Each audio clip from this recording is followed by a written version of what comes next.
Bonjour à toutes et à tous, c'est Emmanuel Correa. Dans cette vidéo, je vais vous montrer les outils dont on dispose dans Photoshop afin d'opérer une transformation sur le contenu d'un calque.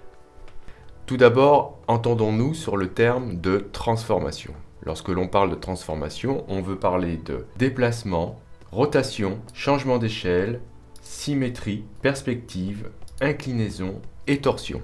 Voilà l'ensemble des transformations dont on peut disposer dans Photoshop. Nous verrons plus tard dans d'autres vidéos les déformations, donc il ne faut pas confondre les deux. Pour déplacer un calque ou le contenu d'un calque, vous allez utiliser l'outil de déplacement. L'outil de déplacement, c'est le premier outil qu'on a dans la barre des outils ici, ou alors retenez le raccourci V. C'est un outil très intuitif, il suffit de cliquer sur un calque pour le déplacer. Avant, il faut le sélectionner dans le panneau calque. Ici, c'est le cyprès que je souhaite déplacer dans mon image. Et donc, une fois que j'ai sélectionné mon calque, avec l'outil de déplacement, j'ai plus qu'à cliquer et déplacer comme ça mon calque. Vous voyez que vous avez des petites indications qui apparaissent à côté de votre curseur pour vous montrer donc la translation que vous faites en X et en Y lorsque vous allez déplacer votre calque.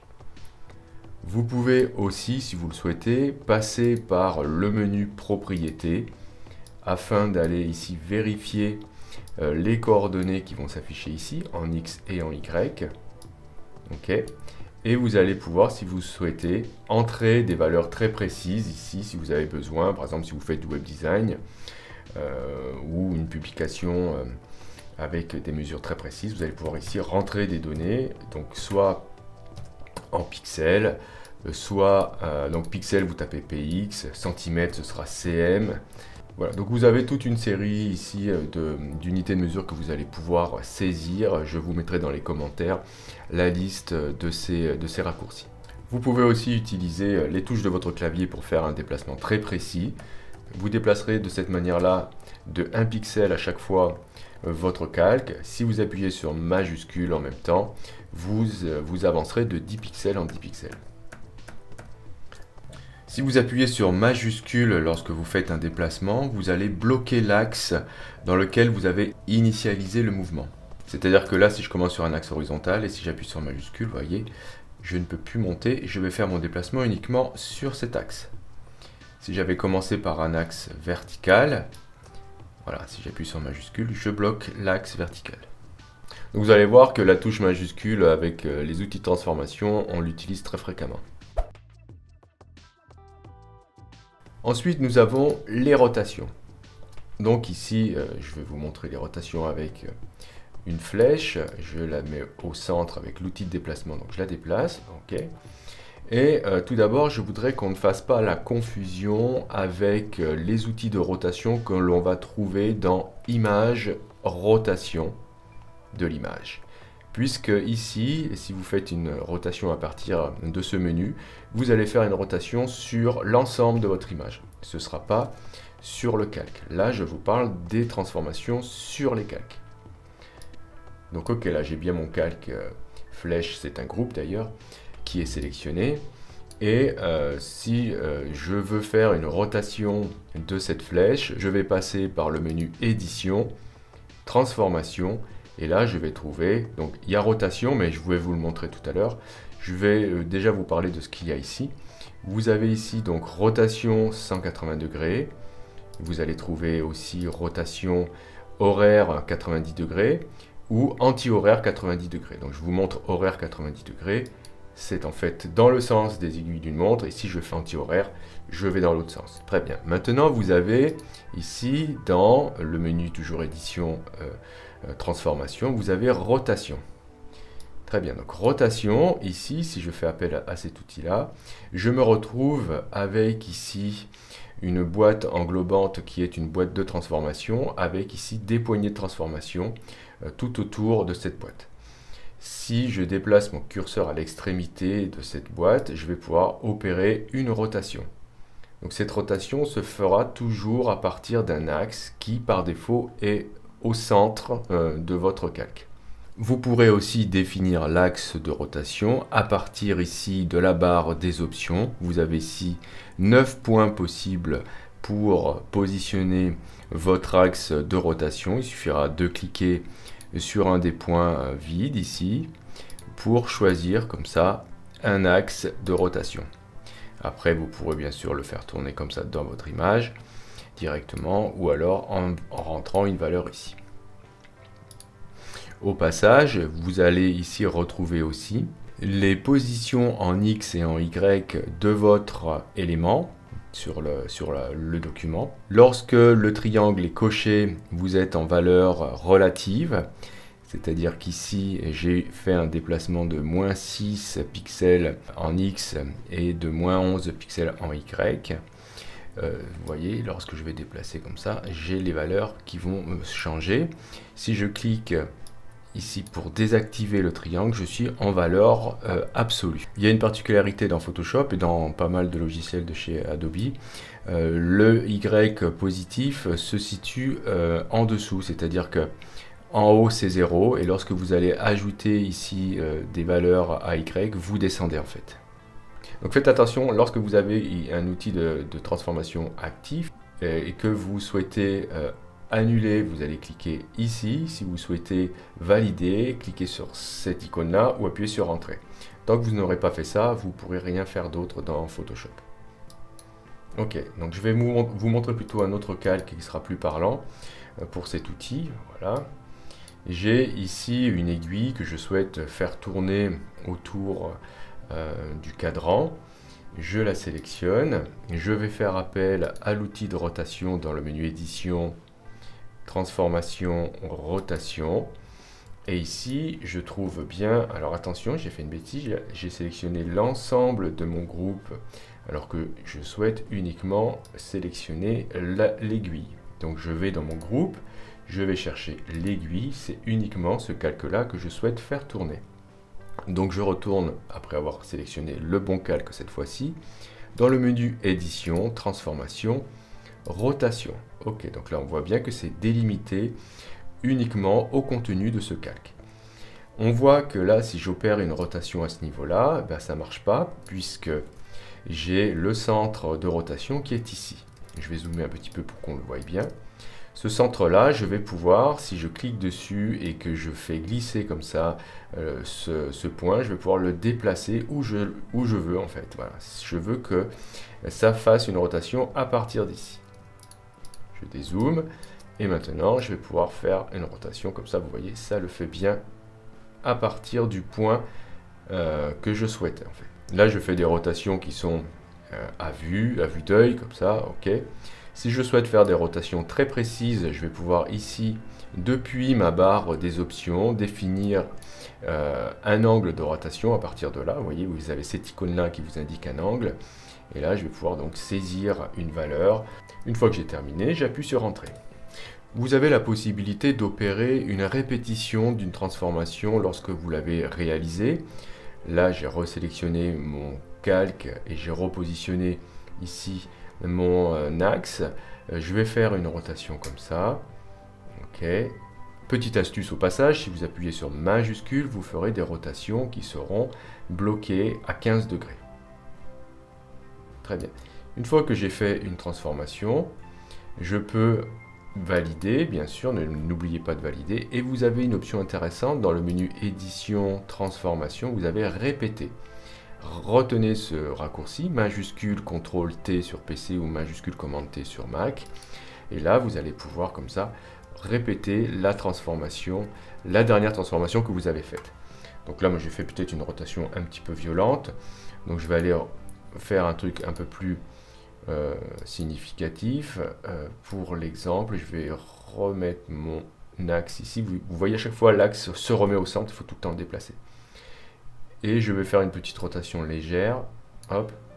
Et maintenant, lorsque je fais majuscule CTRL-T sur PC, tac, je vais pouvoir comme ça répéter ma dernière transformation. Ok. Alors le problème avec ça, c'est que vous voyez au fur et à mesure que vous répétez la transformation, vous avez une dégradation de votre image si ce n'est pas du vectoriel. Pourquoi? Parce qu'à chaque fois qu'on fait une transformation dans Photoshop, et surtout lorsqu'on va la répéter, vous faites un rééchantillonnage du contenu du calque. Ne faites pas trop souvent de transformation sur un même calque, sinon voilà ce qui se passe. Si vous êtes en présence d'un calque vectoriel, vous n'aurez pas ce problème-là. Ou si vous êtes en présence d'un calque d'objet dynamique, vous n'aurez pas non plus ce problème-là. Donc très rapidement, si j'avais voulu ne pas avoir de problème avec mon aiguille, là j'ai réinitialisé mon image, je vais vous montrer. J'aurais dû faire ça, j'aurais dû ici sélectionner mon calque d'aiguille, le transformer en tant qu'objet dynamique. Et là, à partir de ce moment-là, si je fais édition, transformation, rotation, je vais placer mon axe ici, j'opère une petite rotation, ok. Et si maintenant je fais une duplication comme ça de ma transformation, vous voyez que l'image ne se dégrade pas parce que je suis en présence d'un objet dynamique. Donc vous allez voir que on commence là à parler un petit peu des objets dynamiques dès maintenant, puisque vous voyez l'intérêt que ça a lorsqu'on fait des transformations et surtout lorsqu'on les répète.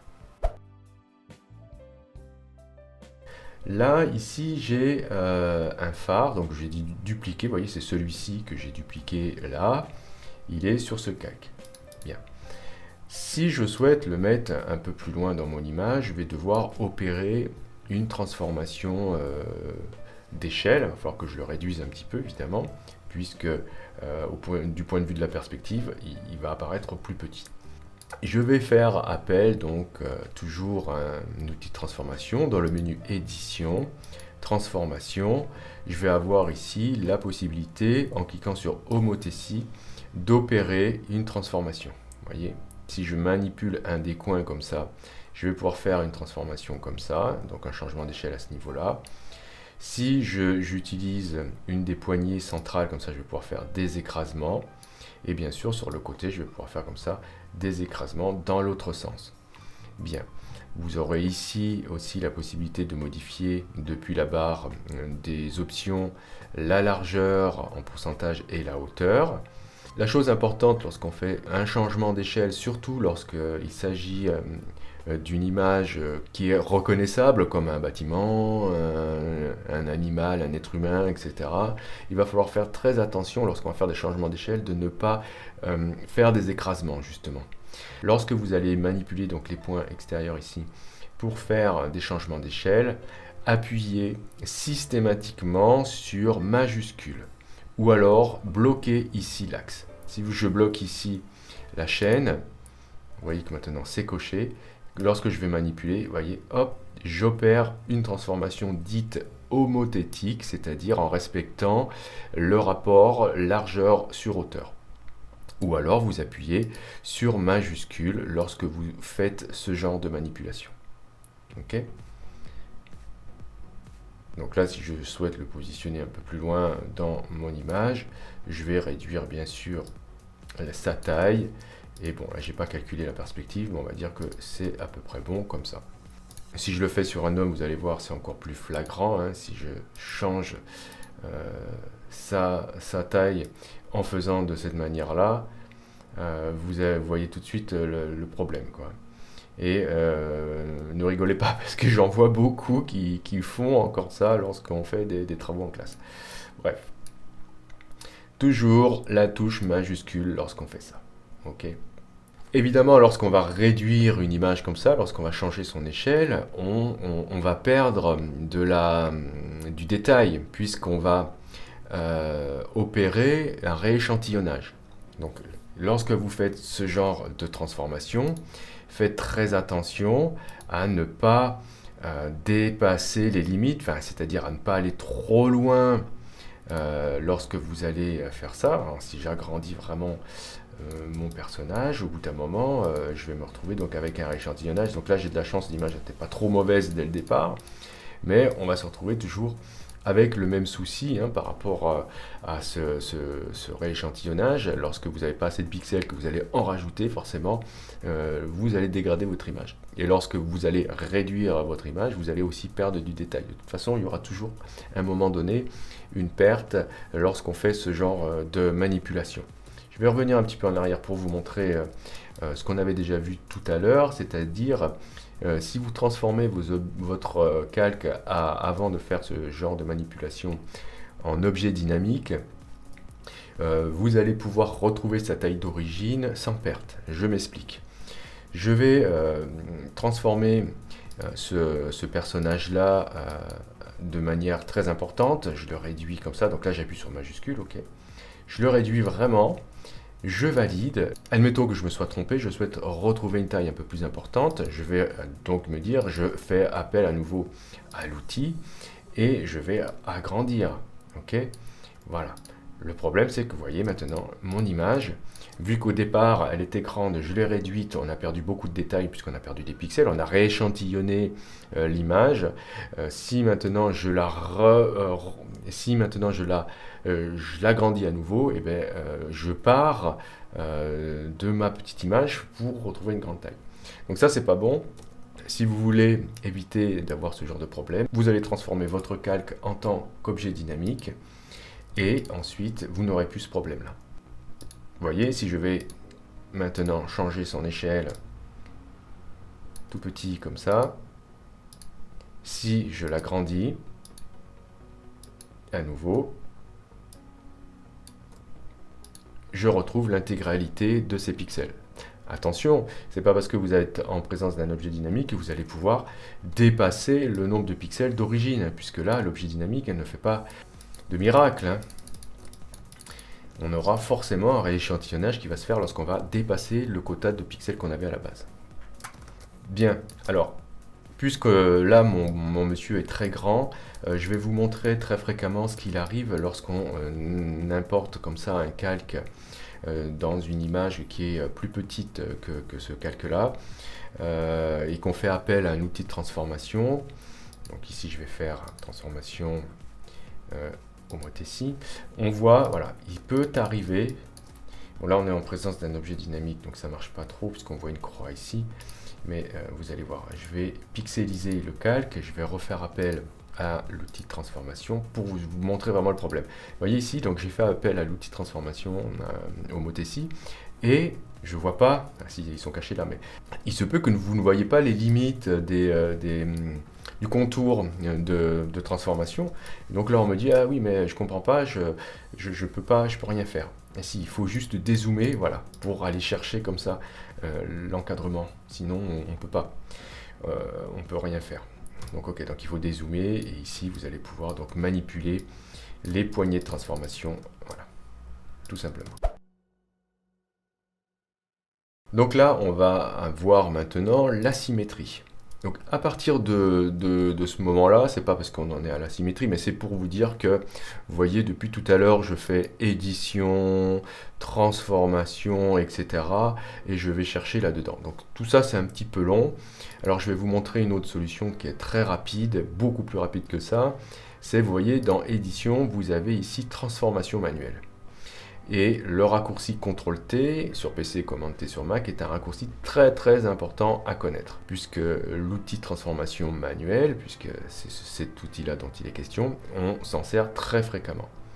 Et cet outil-là, c'est un petit peu le couteau suisse de la transformation dans Photoshop, puisque, vous voyez, je l'ai appelé, ah oui, mais je ne l'ai pas appelé sur le bon calque, je veux l'appeler sur papillon, ok, puisque, donc CTRL-T sur PC, puisque vous allez retrouver tous les outils de transformation qu'on va trouver ici, au sein de cet outil. Tout simplement, lorsque vous avez l'outil actif, si vous faites un clic droit sur la boîte, sur votre calque, vous allez retrouver, voyez, tout ce que je vous ai montré depuis tout à l'heure, Motesi, rotation, on n'a pas encore vu le reste, mais bon, tout est là. Et vous verrez que nous avons en plus des raccourcis qui vont nous permettre de faire appel à telle ou telle commande. Donc là, je souhaiterais faire une symétrie de mon aile de papillon. Tout d'abord, je vais, avant d'opérer cette symétrie sur ce calque, dupliquer mon calque puisque je vais avoir besoin donc d'une autre aile. Si vous avez suivi le cours d'avant sur la gestion des calques, vous savez dupliquer un calque. Je vous ai montré pas mal de façons de faire. Et là, je vais vous en montrer une que je ne vous avais pas montré dans l'autre vidéo. Il vous suffit tout simplement, pour dupliquer un calque, de cliquer sur le calque et à l'aide de la touche Alt enfoncée, vous allez déplacer le calque. Ne lâchez pas Alt tout de suite, attendez de lâcher le clic d'abord.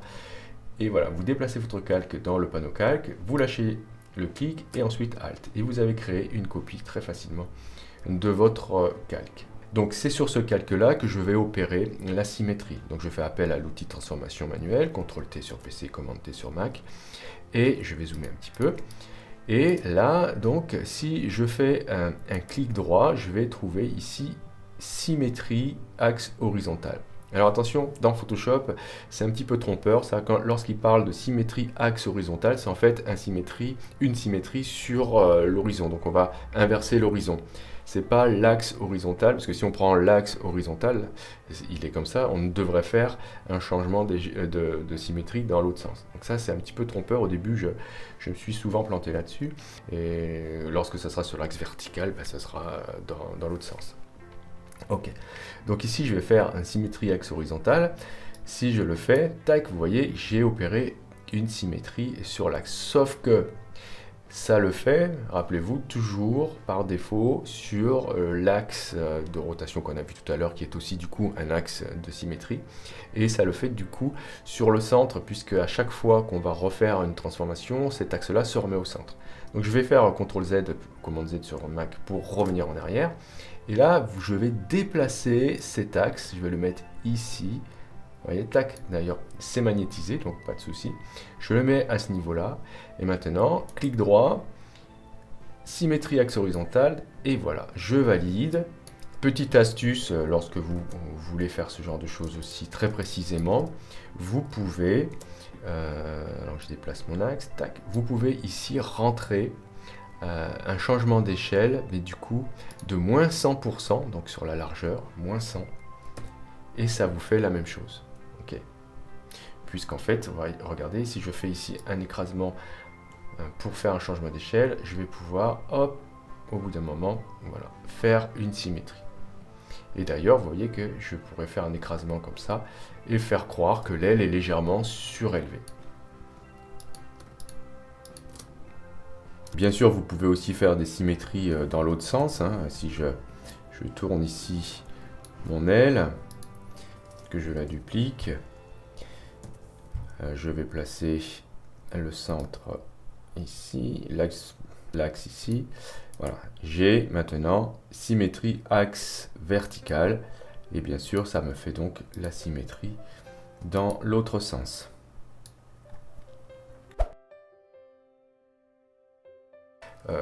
Admettons que je souhaite transformer ce calque-là qui est ici, le building, là. Je souhaite lui faire une transformation pour qu'on ait l'impression qu'on le regarde depuis le bas. Donc je vais faire appel à l'outil de transformation, CTRL-T, et je vais faire un clic droit sur le calque et aller chercher ici perspective. À l'aide de perspective, je vais pouvoir maintenant, lorsque je vais manipuler les coins comme ça sur les côtés, faire ce genre d'effet. Vous voyez, hop, très simplement. Ça, c'est si je le fais dans ce sens-là. Si je le fais dans l'autre sens, donc je vais chercher perspective, je vais pouvoir le faire de ce sens-là. Vous voyez, donc ça marche dans les deux sens. Donc, très simplement, à l'aide de perspective, je vais pouvoir, comme ça, faire croire que je vois le bâtiment depuis le bas, en levant la tête. Ça peut aussi me servir à créer, par exemple, un effet de générique à la Star Wars, par exemple. Ici, je vais aller chercher mon panneau montage, qui est par là, montage ici. Vous voyez que là, j'ai créé une déformation en perspective d'un texte que je fais défiler comme ça devant moi. Donc je vous expliquerai peut-être dans une prochaine vidéo comment on fait cet effet-là. Ça, c'est une déformation en perspective d'un texte, en fait, tout simplement. Après, vous avez la possibilité d'opérer une inclinaison. Donc je vais le faire sur ce calque-là. Donc l'inclinaison, très simplement, ce que ça fait, donc CTRL T, tac, l'inclinaison, je vais aller la chercher avec un clic droit ici, inclinaison. Je vais pouvoir, en manipulant cette fois-ci les points comme ça au milieu des segments là, ici, je vais pouvoir opérer comme ça des inclinaisons de mon contenu de calque, comme ça. Voilà. Donc là, après, je pourrais très bien recadrer l'image pour qu'on ait l'impression que voilà, qu'on est face à quelque chose de plus droit, même si là encore c'est un peu tordu. Enfin bref, vous avez compris le principe. Inclinaison, ça fonctionne comme ça, très simplement. Vous pouvez aussi, si je reviens en arrière, le faire sur la partie haute. Ici, à ce niveau-là, je peux faire une inclinaison dans ce sens-là, bien sûr. Ok. Très bien. Torsion, ce coup-ci, on va pouvoir déplacer tous les points dans tous les sens, ce qui va nous permettre de faire des déplacements de calque en perspective, par exemple. Je vais ici amener deux images que je vais placer dans mes cadres. J'ai ici une image qui s'appelle île. Je vais la mettre dans ma composition et la déformer. Alors rappelez-vous comment on fait pour déplacer une image. Je peux prendre ici l'outil de déplacement. Je fais glisser ici mon curseur après avoir maintenu le clic sur l'onglet de l'image dans lequel je souhaite mettre l'image. Je maintiens le clic surtout et je lâche. J'ai un petit problème ici de concordance des profils, c'est pas grave. Rappelez-vous des tout premiers cours en ce qui concerne la gestion des couleurs et vous saurez régler ça. Ok, tac. Et là, vous voyez que j'ai cette image-là. On entend les petites hirondelles là qui sont en train de manger. Donc ici, je souhaite placer cette image-là dans ce cadre-là. Alors très simplement, je vais utiliser l'outil transformation manuelle, CTRL T. Et là, je vais pouvoir aller chercher ici torsion. Grâce à torsion, je vais pouvoir comme ça manipuler les points, vous voyez, dans tous les sens. Et du coup, je vais pouvoir les positionner de telle sorte qu'on ait l'impression que cette image-là a été prise dans la bonne perspective. Hop, donc je le fais rapidement, hein, pour pas que la vidéo dure trop longtemps, mais bon, vous avez compris le principe, tout simplement. Hop, voilà. Voilà une des utilisations possibles de la torsion. Très bien, alors on a fait un petit peu le tour des outils de transformation dans Photoshop, mais attendez, c'est pas terminé. Je voudrais vous montrer quelques petites astuces pour travailler encore plus vite.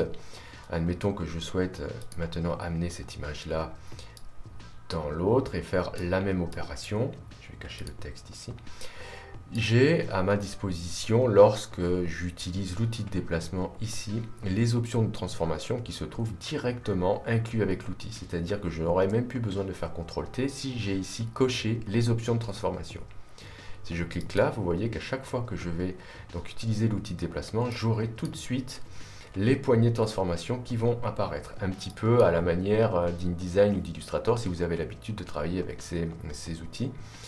Voilà, ça fonctionne un petit peu pareil. Et dès que je vais cliquer ici sur une des poignées, je vais activer quoi? Et bien j'active ici, vous voyez que ma barre des options reprend les options de l'outil de transformation manuelle. Pourquoi? Parce que c'est l'outil de transformation manuelle qui a été appelé directement. Voilà, donc là si je fais un clic droit, je vais retrouver toutes mes transformations possibles. Les autres petites astuces intéressantes, c'est que si j'appuie sur CTRL, je vais avoir accès à torsion. Bien sûr, ce sera la touche commande sur Mac. Maintenant, si je fais majuscule CTRL sur PC ou majuscule commande sur Mac, je vais comme ça faire appel à l'outil inclinaison. Et si je maintiens maintenant trois touches en même temps, donc majuscule CTRL Alt sur PC ou majuscule commande Alt ou option sur Mac, je vais comme ça avoir accès à l'outil de perspective. Autre remarque, lorsque vous avez activé n'importe quelle commande de transformation, vous aurez à chaque fois, en faisant un clic droit, toutes les autres disponibles ici dans le menu contextuel. Vous aurez aussi, bien sûr, on l'a vu, le déplacement là, mais bien sûr, vous allez retrouver en fait tout ce qu'on trouve dans l'outil de transformation manuelle.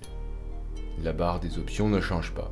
Donc peu importe l'outil ou la commande que vous activerez ici, vous aurez la même barre des options. Donc au final, vous avez toujours les mêmes outils sous la main.